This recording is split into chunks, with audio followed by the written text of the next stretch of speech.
이상적인 도시의 조건은 무엇일까요?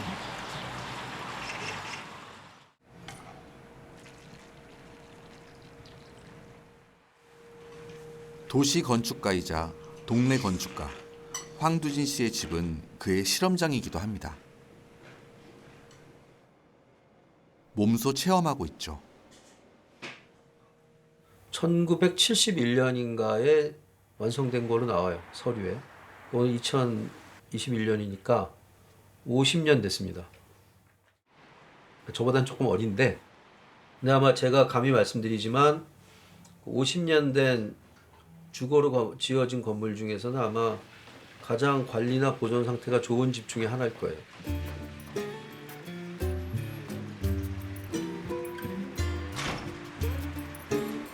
출근까지 걸리는 시간은 5분도 길게 느껴집니다.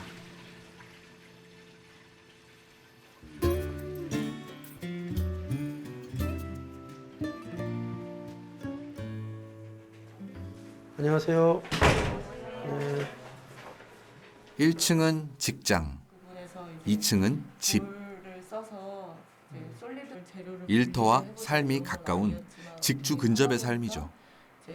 제 하단은 좀 투명하게 40%더라고. 그게 넘어가면 뭐 가격이 확 뛰고. 제가 훨씬 더 제 삶에 집중하면서 살 수 있었던 것 같아요. 제가 남들보다 하루에 2시간이 더 있다라고 생각하는 거죠. 그래서 그게 2시간이 하루 2시간이 일주일이 되고 한 달이 되고 1년이 되고 10년이 되고 20년이 됐다고 생각해 보세요. 어마어마한 시간이잖아요.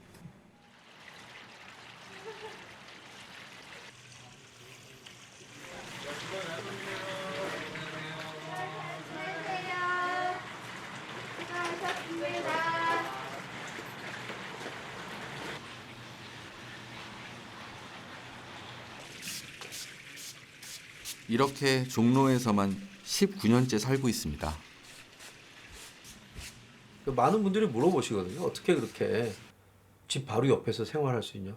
아, 제주껏 알아서 나가서 놀아요. 제가 뭐 여기 안에만 있는 건 아니니까.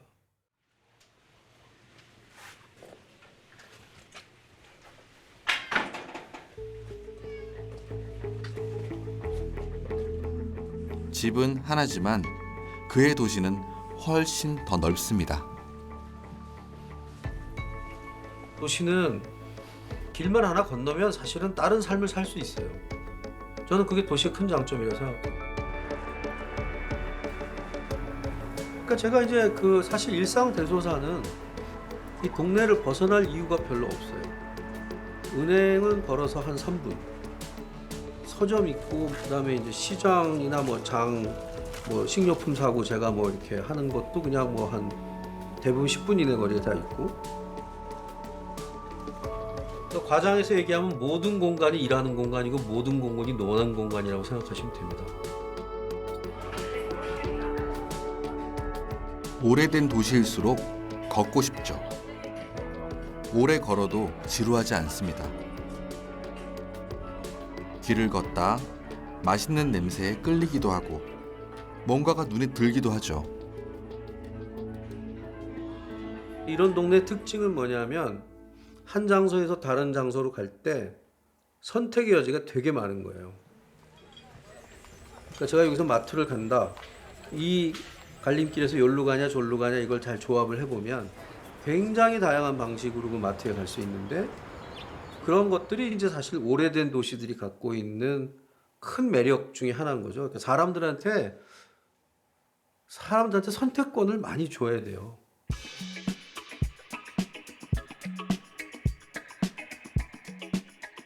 바둑판처럼 가로 세로 잘 짜여진 격자형이거든요. 게다가 이 큰 블록이 하나의 용도로 되어 있는 게 아니라 상업지역, 준주거지역, 3종, 2종, 1종으로 달라져 있는 게 하나의 특식이라고 볼 수 있어요. 그래서 저는 그것을 양파 구조라는 표현을 쓰는데 양파를 껍지면 안에가 계속 나오잖아요. 그런 구조로 되어 있어요.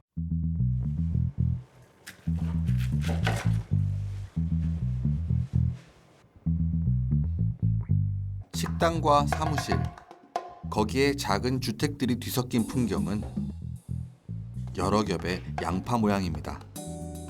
아보카도와는 다르죠. 여러분의 도시는 어느 쪽에 가까운가요?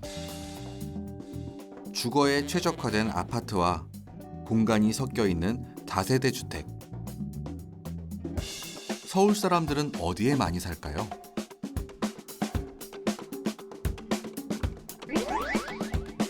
면적으로 따지면 아파트에 많이 살 것 같지만 더 많은 사람들이 다가구 다세대 주택에 살고 있습니다.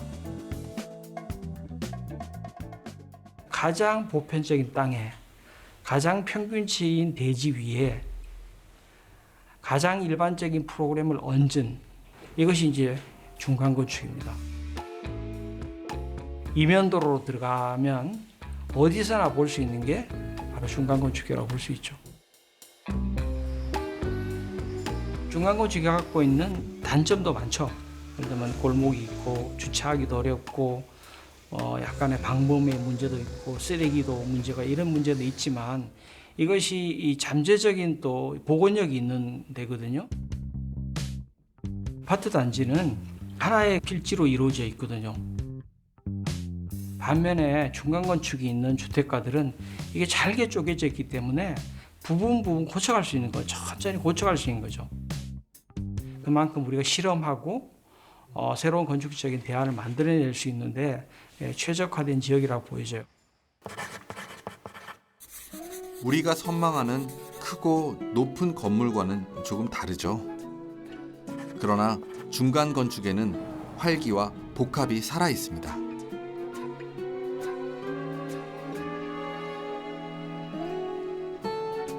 늘 북적북적대죠. 화려한 건물이나 넓은 주차장은 없습니다. 다른 중요한 게 있죠. 1층의 상점 혹은 상가가 굉장히 중요하다고 생각을 합니다. 외국의 사례를 보면 교회 1층에 상가가 있는 경우도 있고요. 뉴욕의 경우에는 모든 관공서의 1층도 상점으로 되어 있습니다. 그 상가라는 어떤 건축적 형태가 도시 구성에서 굉장히 중요한 요소라고 생각을 합니다. 주택가에 있는 이런 집들이 생동감 있는 거죠. 대로상에서 이면도로 들어가면 한 4층짜리 집들이 있고 위에는 주거가 있는데 1층들은 약간 상업시설들은 이런 풍경들이 그들한테 매력이 있는 거지 않습니까?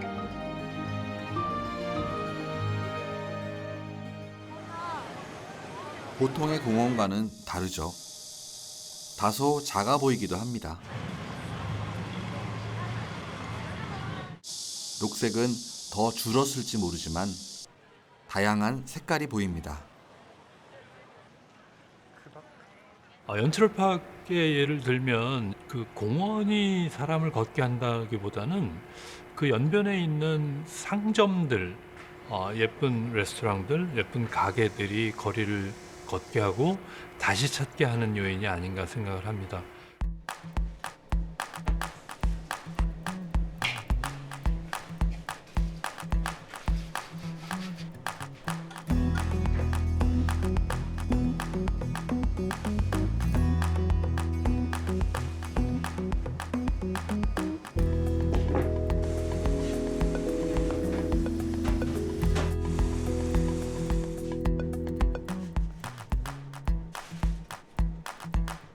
전통적 중에 무지개떡이라는 게 있잖아요. 그게 이제 층층이 색깔이 다르죠. 무지개떡은 이제 백설기나 혹은 시루떡에 비하면 이렇게 다채로운 색깔의 조합이잖아요. 저는 그게 이제 층별로 기능이 다른 건물에 비유할 수 있다고 생각한 거죠. 이런 도시 건물 어떨까요? 건물과 길이 만나는 저층부에는 카페나 음식점, 중간에는 사무실이나 병원, 그 위에는 주거시설을 담고 건물과 하늘이 만나는 곳에 마당을 짓습니다.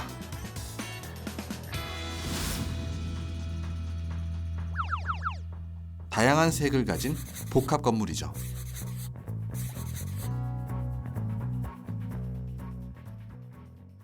근데 모여 살기는 여러 가지 형태가 있을 수 있단 말이에요.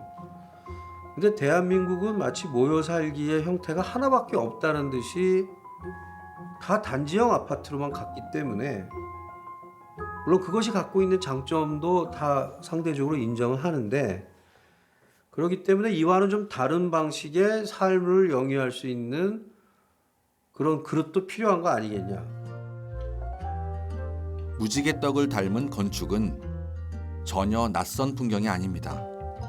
파리, 런던, 바르셀로나. 유럽의 전통 도시들은 복합 건축의 전시장과 같죠. 바르셀로나에 가면 안토니오 가우디라는 건축가 굉장히 유명한 사람이 있고, 그 사람이 이제 뭐 또 카사밀라라는 그 작품을 한 게 있어요.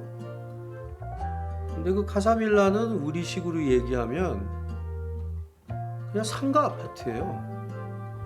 그 저층부에 상가 있고요.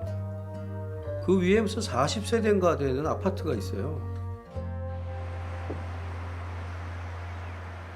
우리의 도시 서울과도 완전히 동떨어진 얘기는 아닙니다. 사례가 너무너무 많더라고요.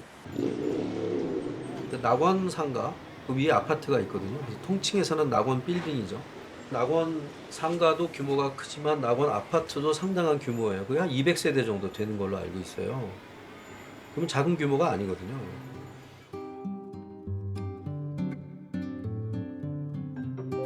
(1969년) 세워진 이래 몇 번씩이나 허물어질 뻔했던 우여곡절의 낙원.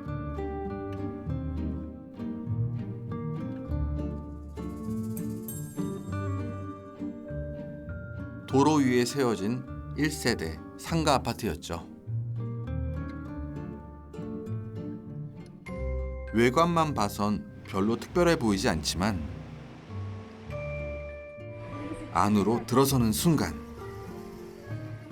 생각지 못한 다양한 장면이 펼쳐집니다. 재래시장에 전혀 다른 분위기의 악기 상점, 그 위로 극장과 공연장, 사무실까지 역동적이죠. 6층부터 15층은 도심 한가운데에 있는 집합주거입니다. 여기에서 사시는 경험이 어떻습니까? 라고 여쭤봤는데, 직장, 아마 여기 사시는 분들 거의 대부분 다 시내에 직장이 있어서 걸어 다니는 사람 많다. 병원은 널렸다.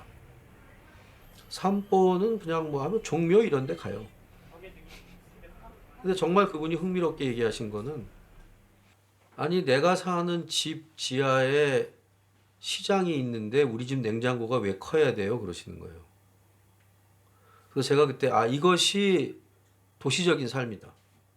상호 의존도가 되게 높은 삶. 문명인의 도시는 서로를 의식하지 않으면서도 서로가 있어야만 하는 삶입니다. 무조건 높게 쌓아 올린다고 도시가 되는 건 아니죠. 지금은 아파트 이후의 삶을 고민해야 할 때입니다.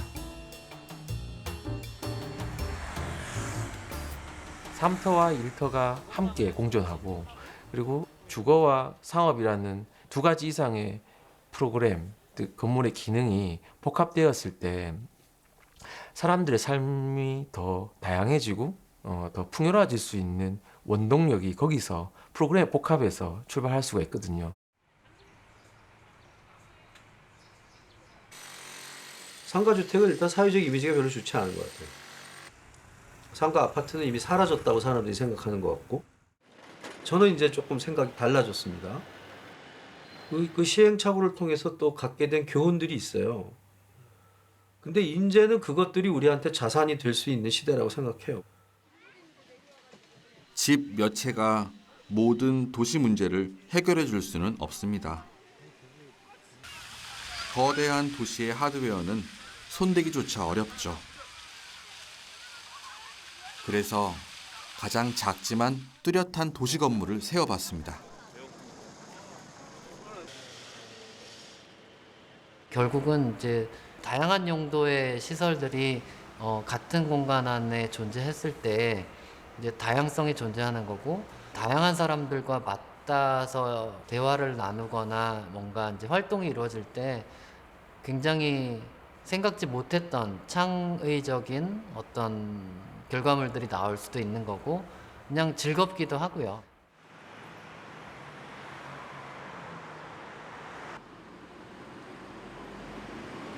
서울살이 빡빡하신가요? 원래 도시는 그런 곳이 아닙니다. 시선이 교차되고 같이 뭐 눈이 마주치면 웃기도 하고 이런 것들이 사실은 도시에서 경험할 수 있는 다양한 삶이라고 생각을 해서 우연한 그런 경험들이 많은 도시가 재미있고 활력 있는 도시라고 생각하거든요.